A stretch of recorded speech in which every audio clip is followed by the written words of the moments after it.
Tama tayo sa car mechanic, may shop. Papaservice muna natin yung sasakyan natin kasi due date na niya, lagpas na nga eh. So ito naman mamaya pag uwi natin, gagawin natin tong gitara natin, kakabit natin tong catalytic nya na binili natin na used. Kakabit ko yan kasi ito nagaratil nga yan. So sa ngayon dali muna natin ito sa car shop. Let's go.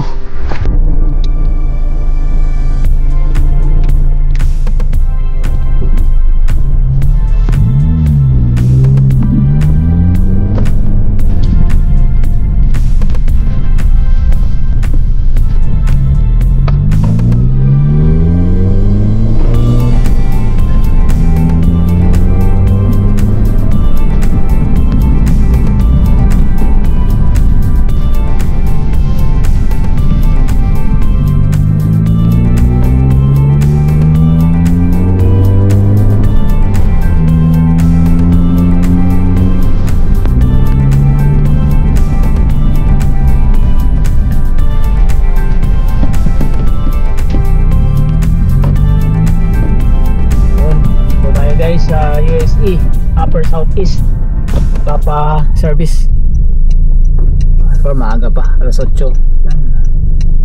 Medyo advance tayo ng 2 minutes kaya wala pa si Brad.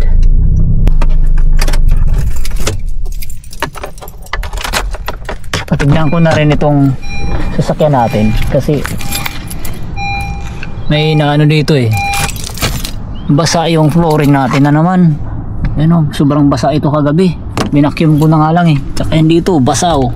So suspect ko baka yung drainage dito barado. Kaya papatignan ko na lang kasi wala tayong time magawa ngayon. Gagawin ko yung vitara. Wala akong time na baklas nito. Kaya sila na lang pabaklasin ko dyan. Ang nandito na rin naman na to para bawas trabaho sa akin. Wala pa naman. Sabi alas 8 daw eh. Ito yung ano nyo. Alas 8 nga yung ano natin. Booking. Appointment today.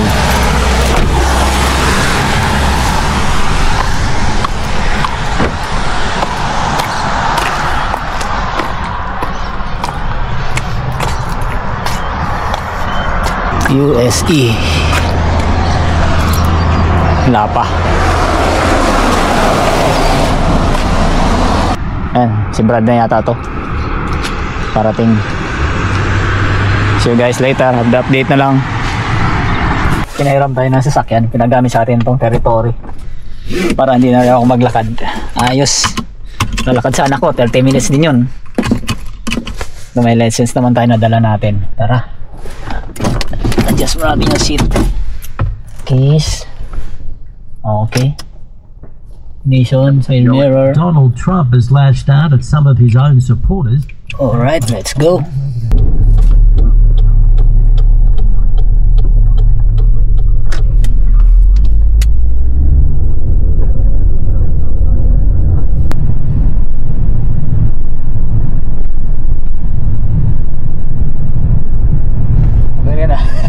Nakadrive tayo tuloy ng territory, wala sa oras.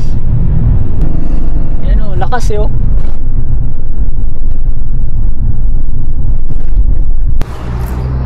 Dito na tayo sa bahay guys. First time ko makadrive nito. Mabilis.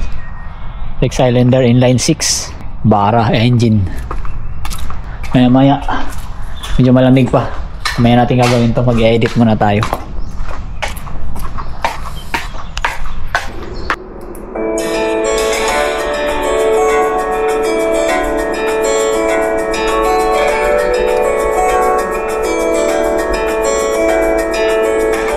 Saving na siya sa ngayon. Tara, labas naman na tayo. Umaaraw na oh. Lilisin muna natin yung catalytic, then saka tayo gagapang sa ilalim ng sahig. Sapin na lang tayo ng karton kasi malamig. Napapansin nyo, may sampayan dito sa loob. Yun kasi pag nagsampay kami dun sa labas, malamig nga, babasa. Eh, sayang naman yung heater natin. Ayan, oh. Sayang yung init. Nilaban namin to kagabi. Nilaban ni boss pala, hindi ako. Ayan, tuyo na kagad. Pag nilabas natin to, yun, basa, malamig. Para ay susi ng ano. Tuyo na siya, oh. Kahit hindi naman magdamag yung heater namin, tuyo pa rin kasi hindi naman malamig dito sa bahay pag nag-heater na. Pag pinatay mo yan, hindi na malamig yung loob, kaya wala siyang hamog. Pasko na tayo. Araw no, perfect timing.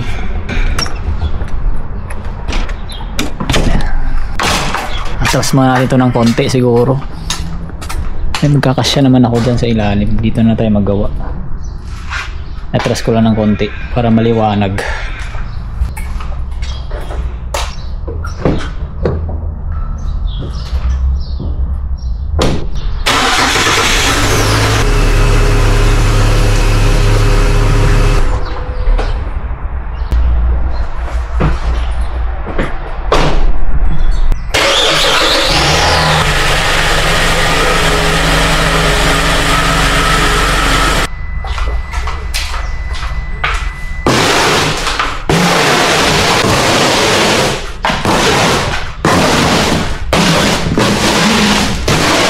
Ito yung project natin sa ngayon. Lilisin muna natin to. Try kong tanggalin tong tape nya. Bumili ako ng to steel wire. Hula ko may ano na rin yan eh, kalawang. Kasi nga may lupa, nababad sa lupa. Siguro yung wala na kasing iba eh. Yung isa lang to eh, kaya kinuha ko na. Ayoko na rin maghanap sa ibang lugar kasi maulan nga. Hula ko. Yan yung lupa na to. Yan eh. May rust na yung ilalim niyan, kaya bumili na rin ako ito, high temperature paint. Buti silver yung nakuha natin, kaya maganda para mumukhang bago. Lupa oh, siguro pinang off-road to, may lupa. Discuss muna natin yan, tapos try ko tanggalin tong takip nya, shield nya, tapos saka linisin natin, pinturahan, then babalik natin uli. Ayan, buti maaraw, natutuyo ito ngayon sa ating kakabit. Napansin nyo ito guys, oh, yung vacuum ko nasira kasi nga yung Honda Jazz natin binaha sa loob. Binacuum ko kahapon, musok. Yung masok yung tubig sa loob, tapos biglang namatay, nawala na. Tawag ko, pinatuyo ko nga eh. Pag natuyo yung try natin panda rin kung gagana pa. Pag hindi na, wala, natapon na.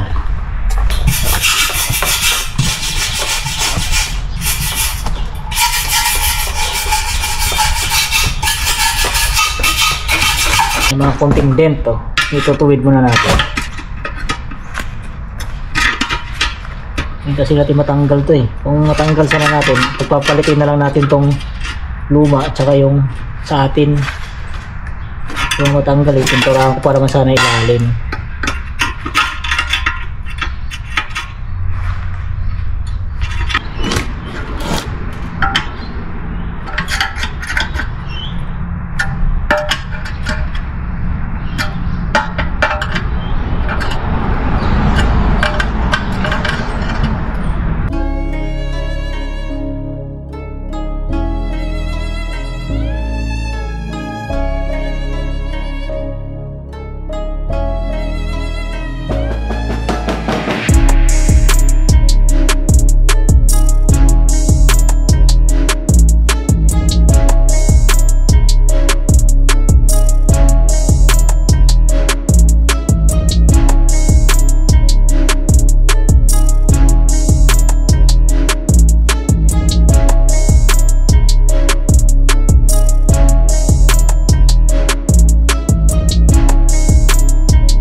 Oh, wala na guys.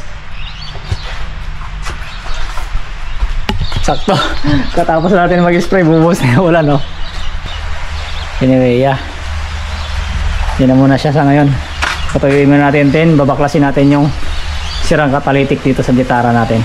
Siguro guys, naririnig nyo sa mga previous videos natin. Pag nagre-reverse ako, tapos minsan pag nagpo-forward ako, mga above 40, yan, maririnig nyo na siguro yan. Yan. Ano natin yan, yun yung catalytic. Tatanggalin natin ngayon, malalaman natin kung ano nangyari talaga sa loob. Sabi ng mekaniko natin, natanggal na yun sa loob.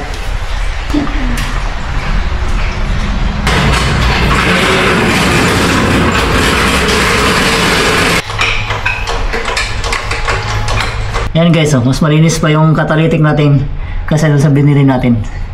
Yan, cross member ko malinis, ilalim malinis yun. Yung binili natin to, malinis yung ilalim, sinilip ko. Yan, mas maganda pa yung catalytic natin kaysa yun sa binili natin. Halatang yung binili natin na catalytic galing sa balahurang mayari. Yan, dumi. Wala, tanggalin na natin. Kuha mo natin yung karton. Sapin natin sa likod.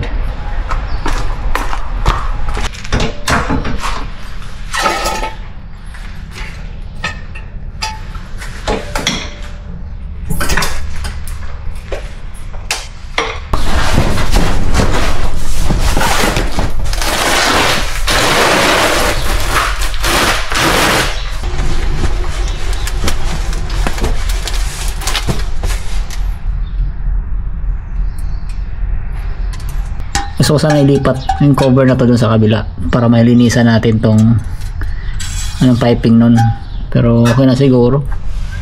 Ano, pwede pa siguro to tagalin yun. Mas matino pa yung nuts nito at saka bolts. Yung talaga rusted na. Yung try kong pihitin, bumilog na to. So kailangan natin pag nakakuha tayo ng grinder, gagrinderin natin yung nabili natin para matanggal yun. Tapos ito na ililipat natin. Susunod araw na lang siguro gagawin natin. Sa ngayon, importante hinahabol ko, matanggal ko lang to kasi maingay. Tara, tanggalin na natin. Iyo tayo simula.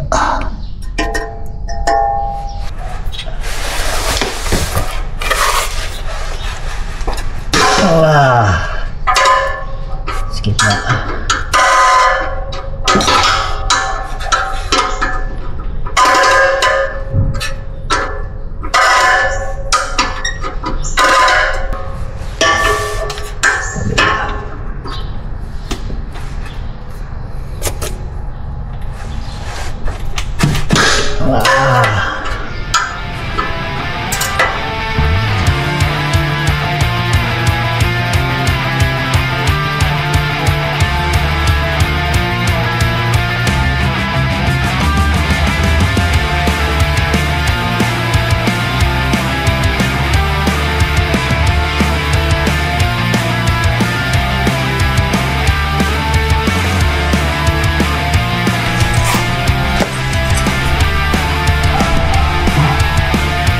Kaya mahaba na, ano? Mahaba ang iba.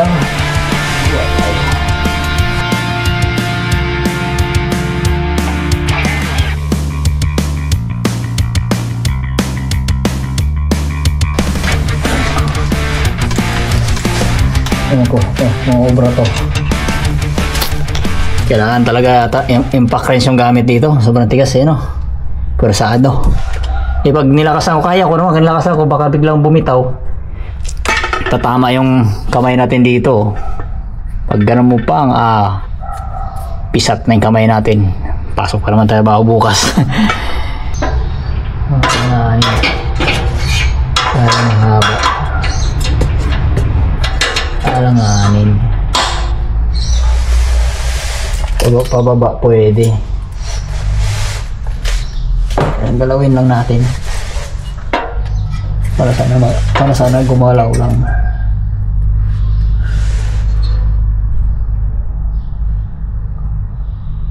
Sikip naman ito, sobrang sikip.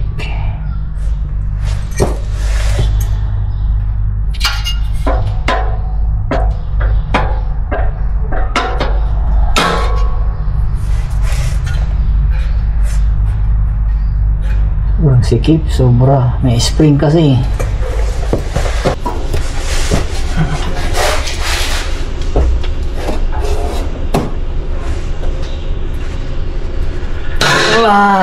Thank you Lord. Sakit ang kamay ko. Ay, buti nabuksan. Grabe, tigas.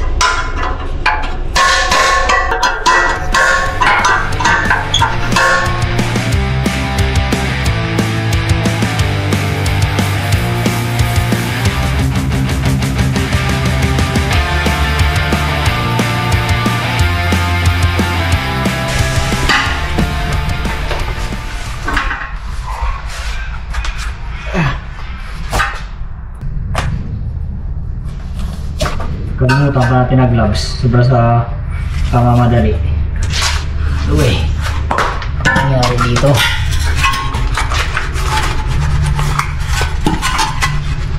Wala namang alog. Sabi na alog. Ito yun.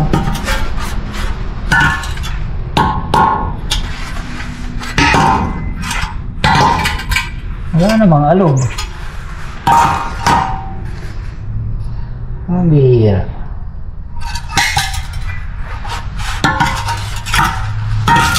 Sabi may alog daw. Wala naman.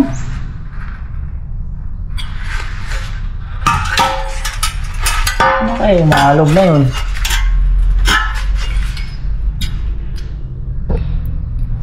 Marumi na siya. Malinis yung nabili natin. Walang marumi yung labas. Ito naman, malinis yung labas. Marumi na yung loob. Sabi na nag-gravel. Try nga natin i-start. Baka naman something pa doon sa ilalim.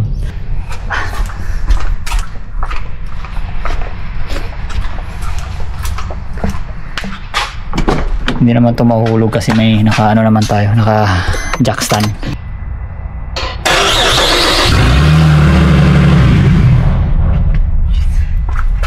Pinatay ko. Maingay pala. Kalimutan ko. Baka magalit yung kapitbahay. Ang bira. Wala sa isip ko ha.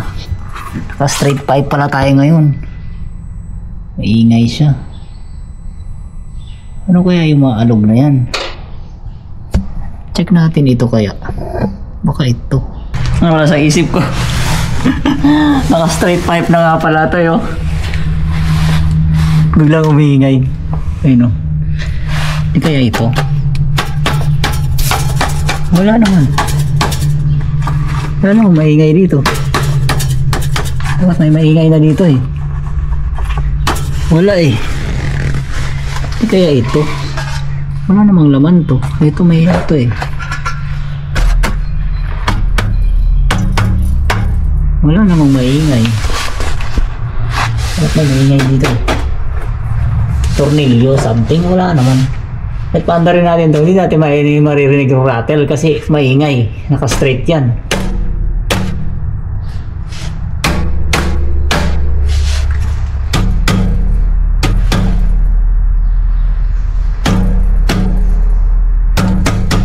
Wala naman, pero anyway, nakabili na rin tayo. So ikakabit na lang din natin yun. Tapos malalaman natin baka naman talaga wala siyang rattle sa ngayon kasi hindi pa na pupersa. Pero pag napuwersa na yan, above 40 doon mo marinig yung rattle eh. Kabit na natin yung isa para hindi naman sayang, binili natin yun eh. Then saka natin i-desisyonan kung ano talaga nangyari. Kasi ngayon hindi tayo makapag-desisyon kung wala namang rattle yung tinanggal natin. Hindi natin malalaman hanggat hindi natin naikakabit yung isa kasi hindi natin mai-compare. Ayan na, hindi ko na siya masyadong nilinis. Basta importante matanggal lang yung putik tsaka kalawang. Ayan na. Pwede na yan, luma naman yung gitara natin. Importante na kota siya ng high heat resistant. Siguro nagkalawang kasi nakatambak lang. Tapos yung tinambak nila, hindi nila nilinis.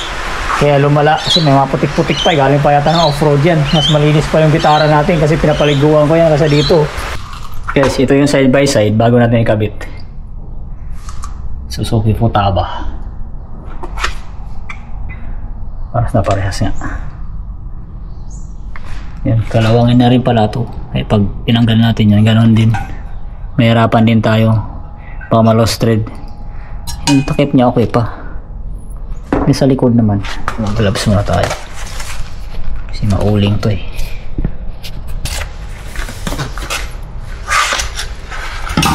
Likod niya. Ito maputik lang. Makalawang ito naman. Wala na rin pintura, sunog na eh. Ang galvanize niya, roasted na. Wala nga lang putik to. Malinis yung akin. Mas parehas lang yan, no? Meron talaga siguro kasi lagi mainit. No, bago tayo. Naga.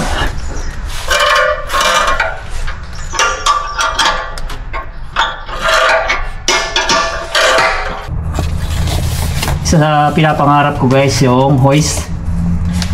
Maganda magtrabaho kung may hoist talaga. Bali pag may sarili na tayong bahay. Mas meron na tayong shed na malaki. Mas kung maglagay ng hoist, kasi ito mahilig ako magkakalikot. Mga DIY. Mahirap pag walang hoist, wala lang ganito, gapang-gapang, mahirap. Bali, the future. Kakaroon din tayo nun.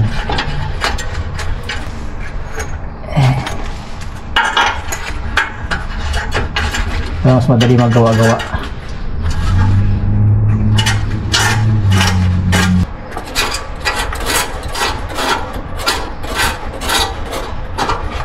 Nag-text yung shop, okay na daw yung Honda Jazz natin. Kunin muna natin. Yun, dalawang bolt na lang ng catalytic ang tapusin natin. Mabilis na lang yan. Kaya na pa nag-text 26 minutes ago. Hindi ko napansin kasi nasa loob yung cellphone natin. Hindi ko dala kasi naka-charge.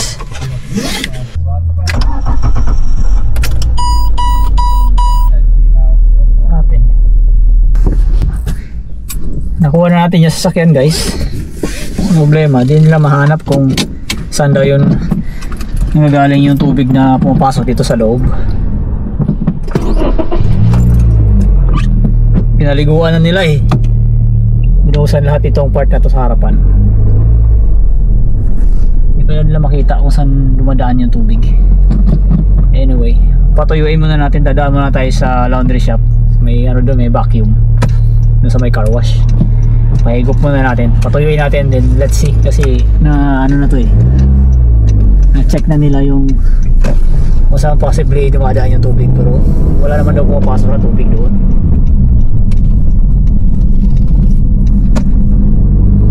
So ano to yung mahalaman natin kung magbabasa ulit eh. Okay na ito. Sana okay na to. Ito talaga. Ito, dalawa sasakyan, dalawa problema din.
Sana okay na. Ulan-ulan pa naman. Tatago muna natin to. Patuyuin muna natin. Saka natin gamitin pag tag-araw na. Nangyari dito kaya.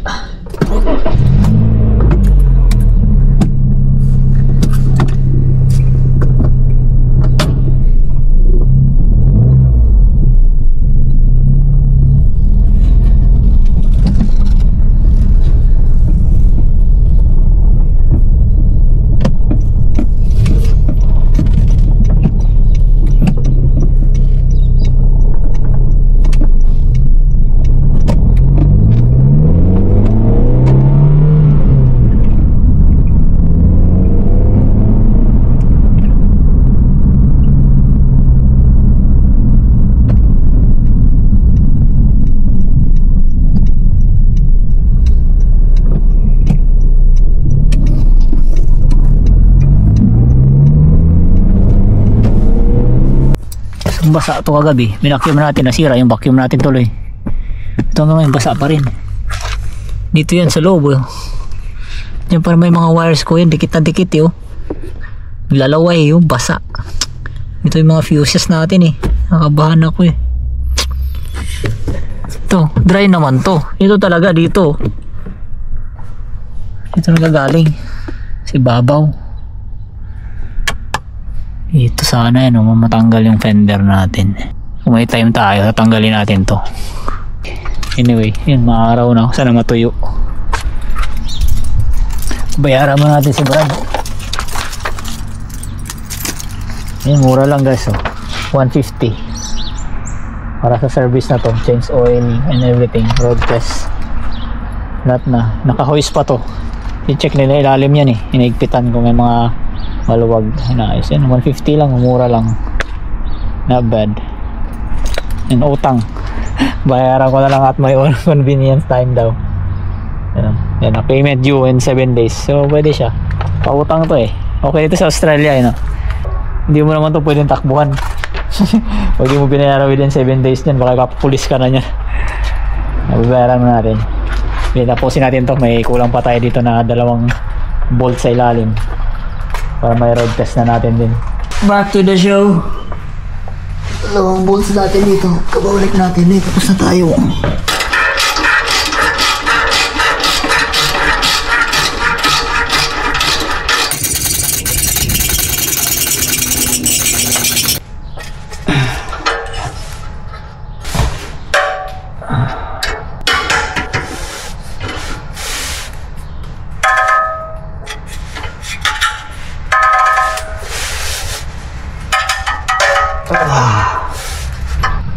Ito, testing natin kung wala nang rattle.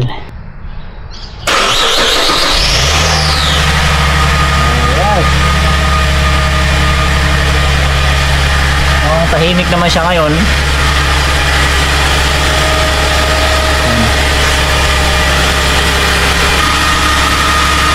Okay naman, walang usok.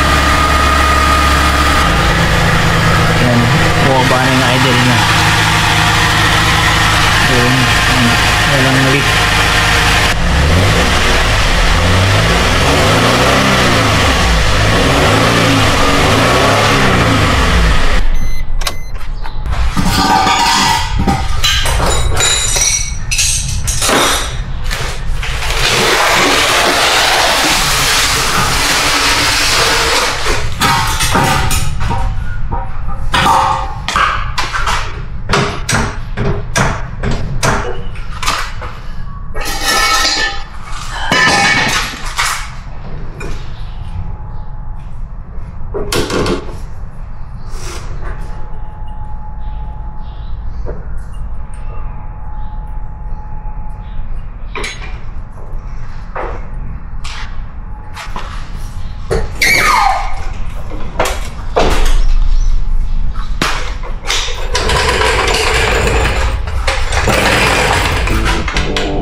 Pahiya. Meron pa rin.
Ewan ko.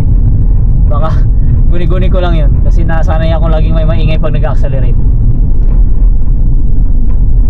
Sa 40 tayo ngayon. Babaan natin. Kaya sa may paliko. Malalaman natin. Dahan-dahanin natin para marinig natin talaga. 20. Dahan-dahanin natin.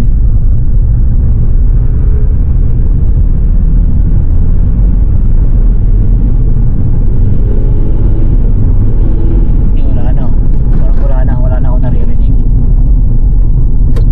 Hindi ko tayo ulit para makuha natin yung acceleration niya. Hindi na magkakaalangan ulit sa acceleration. Dito, balik ko.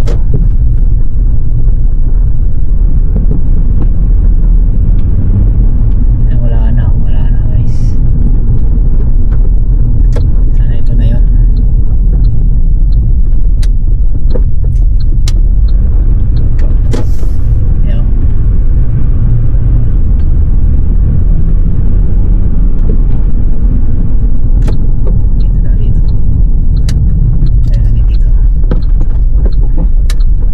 Slowly.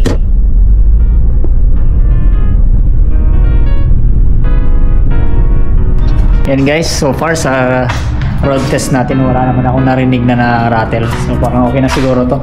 Let's see for a couple of days from now sa road trip natin kung babalik o may maririnig na naman tayo. Sana wala naman na.